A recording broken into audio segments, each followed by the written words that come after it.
دنیا کی سب سے نایاب اور پراسرار کتاب۔ اس حیران کن کتاب میں ایسے راز موجود ہیں جس سے آج کے انسان نہ آشنا ہیں، اور اس پراسرار کتاب میں آسمان کی اونچائیوں سے لے کر زمین کی گہرائیوں تک اور پہاڑوں میں موجود اندھیرے غاروں سے لے کر سمندروں کی تہ تک ایسی عجیب مخلوقات کے بارے میں لکھا گیا ہے جس سے آج کے انسان آگاہ نہیں۔ صدیوں پرانی اس پراسرار کتاب میں معلومات کا وہ خزانہ دفن ہے جس سے آج کی اکثریت ناواقف ہے۔ اس پراسرار اور نایاب کتاب کا نام ہے عجائب المخلوقات۔ اس کتاب کے اندر کی دنیا آپ کو حیران کر دے گی، کیونکہ اس کتاب میں علوم کے وہ خزانے دفن ہیں جس سے آج کے ماہرین بھی حیرت میں مبتلا ہیں۔ اس پراسرار کتاب کو مسلمان سائنسدان زکریا القزوینی نے لکھا تھا۔ زکریا القزوینی 1203 میں ایران کے شہر قزوین میں پیدا ہوئے۔ امام قزوینی کی یہ پراسرار کتاب 2 حصوں پر مشتمل ہے۔ پہلے حصے میں آسمانی راز موجود ہیں، جس میں آسمانی مخلوقات، فرشتوں اور تاریخ کے ساتھ آسمان کے دائروں کے متعلق ہے۔ یہ پہلا حصہ پراسرار فلکیاتی علم اور آسمان کے رازوں سے بھرا ہوا ہے۔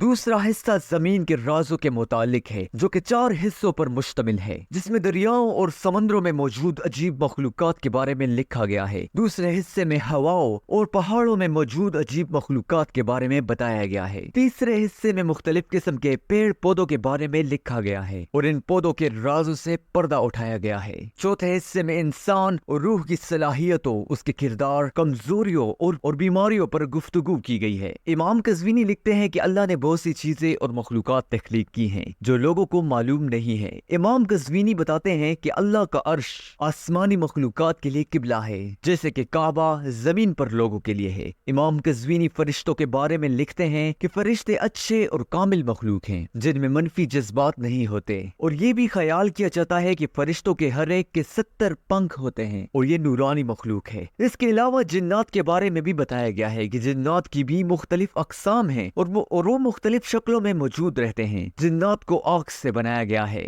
اور جنات اپنی شکل بدل سکتے ہیں۔ امام قزوینی زمینی اور سمندری رازوں سے بھی پردہ اٹھاتے ہیں۔ سب سے پہلے زمینی رازوں سے پردہ اٹھاتے ہوئے کچھ پراسرار پتھروں کے بارے میں لکھتے ہیں۔ امام قزوینی لکھتے ہیں کچھ پتھر جنوں سے وابستہ ہیں اور کچھ بیماریوں کے خلاف علاج ہیں۔ زمرد بیماریوں کا علاج کرتا ہے اور شیطانوں کو بھگاتا ہے۔ ایک پتھر جسے ٹاک کہا جاتا ہے تعویذ اور جادوئی مشروبات کے لیے استعمال ہوتا ہے۔ قزوینی لکھتے ہیں عنبر کو سب سے پہلے ابلیس نے دریافت کیا تھا۔ ارسطو کے مطابق سکندر اعظم نے اپنے آدمیوں کو شیطانوں سے بچانے کے لیے فائلک پتھر کا استعمال کیا، جس سے اکثر قزوینی نے حوالہ دیا کہ یہ جادوگروں اور شیطانوں کے اثر کو ختم کرتا ہے اور جنوں سے بچاتا ہے۔ امام قزوینی سمندری رازوں سے پردہ اٹھاتے ہوئے لکھتے ہیں کہ سمندر میں ایک ایسی مخلوق بھی آباد ہے جس کا آدھا جسم لڑکی کا ہے اور آدھا جسم مچھلی کا، جسے انگلش میں مرمیڈ اور اردو میں جل پری کہتے ہیں۔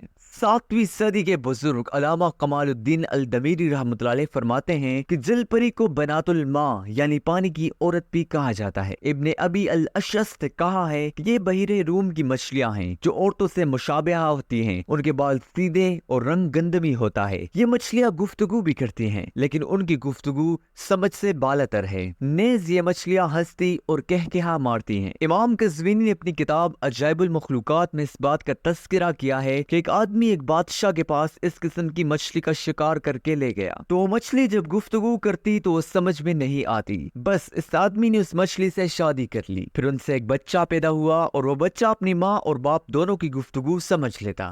جل پریوں یا مرمیڈ کا وجود موجودہ دور کے کچھ علماء کہتے ہیں کہ جل پری صرف ایک افسانوی کردار ہے، تاہم ان کا کوئی سائنسی ثبوت نہیں ملا۔ البتہ حیوانات پر لکھی گئی قدیم کتابوں میں اس طرح کی مچھلیوں کا ذکر ملتا ہے، جیسے کہ ایک ٹائم پر ڈائنوسار کا وجود تھا لیکن آج ڈائنوسار موجود نہیں، تو شاید یہ مچھلیاں بھی ایک ٹائم پر موجود ہوں لیکن آج موجود نہیں۔ آپ کی اس بارے میں کیا رائے ہے؟ کمنٹ میں ضرور بتائیں اور ویڈیو کو لائک شیئر ضرور کیجیے۔ Thanks for watching.